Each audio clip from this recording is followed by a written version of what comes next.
Depuis un certain temps, il est observé dans la ville-province de Kinshasa des gens mal intentionnés créant des sites ou espaces dans les réseaux sociaux et par voie d'internet où ils se livrent au dénigrement des tierces par des injures, calomnies et autres diffamations afin de salir leur image. À titre illustratif, en date du 19 septembre 2018, M. Kalamata Dieu, que voici, domicilié sur avenue Bassan Koussou numéro 76,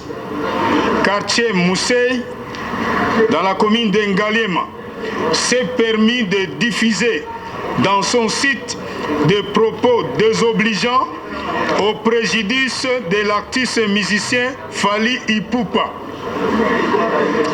Pour ce faire, Monsieur le commissaire provincial de la police ville de Kinshasa, le commissaire divisionnaire adjoint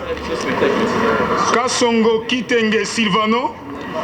porte à la connaissance du public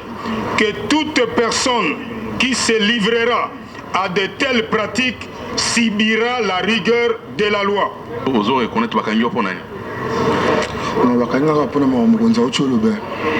Mais tu l'as dit internet qui lobby Fally Ipupa aza PD alata sous-vêtement alata string propos mon qui côté vraiment à propos artiste Fally Ipupa pour na ngo lobby président Fally a président nangai azabe ve nangai premier voyage nangai la voyager dans monde ya chronique musicale ve nangai tamé manga oza chroniqueur ouais na présenter émission otanga ngwa na bana otanga na ifasik mais pour le moment mbuka ya mbongo ni mdiki pour éviter on appelle maki mwanda mais na ozongela na bientôt là oza reconnu na INPC parce que INPC ndé a osangisa batona nyoso INPC ebio non aibinga non comme même dossier oza journaliste propos yo tenir wana Fally Ipupa za PD yo bima déjà na Fally Ipupa pona we bakaza PD ou bien comment longola ki bilamba liboso na yo monie ndenga za bien non moi ça là qui doit des réponses pour bana ko finga président na ngai ça qui doit des réponses ça dara moko président de la République yo président ni président monsieur héritier bana ko finga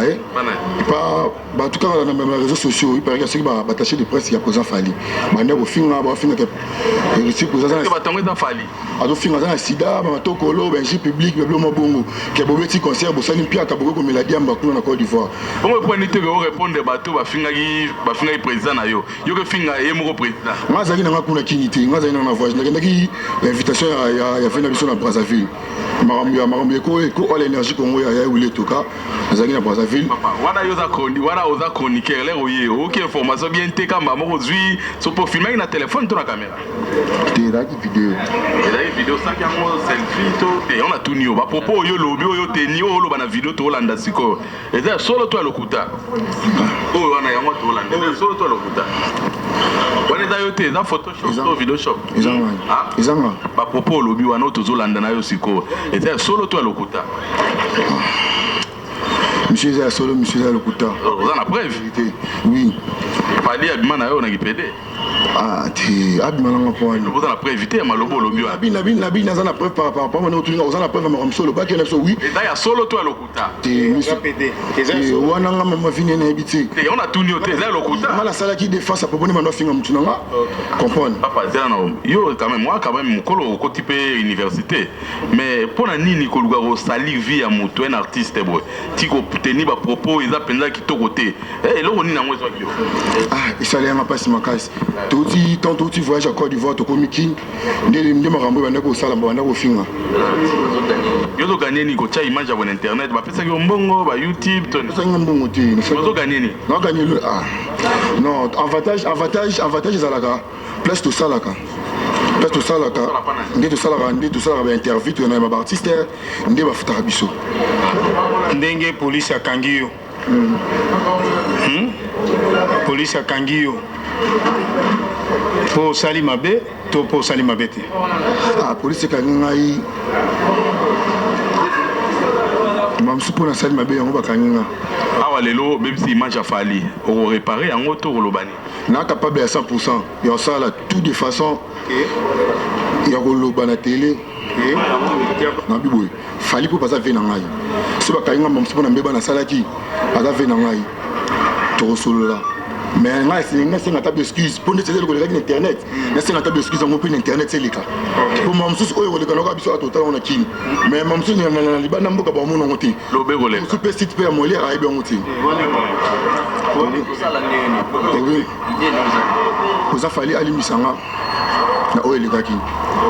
alimisanga soki tozali kotalisa makama motindo boy ezali kaka pona kobenda matoi na bandeko na biso o bazalaka tango nyonso ko naviguer na kati ya ba réseaux sociaux surtout kozwa ba kombo ya bato pona ko salir yango ko sala n'importe quoi ndakisa ndeko mobali o bomoni bobongola bizaleli po la police akolandela binoti na kati ya ba réseaux sociaux yango to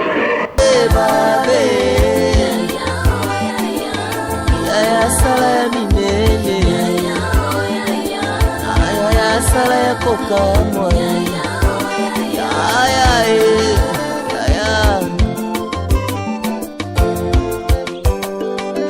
nazali frère en Christ et le cousin en Christ papa pesa héritage nazali sœur en Christ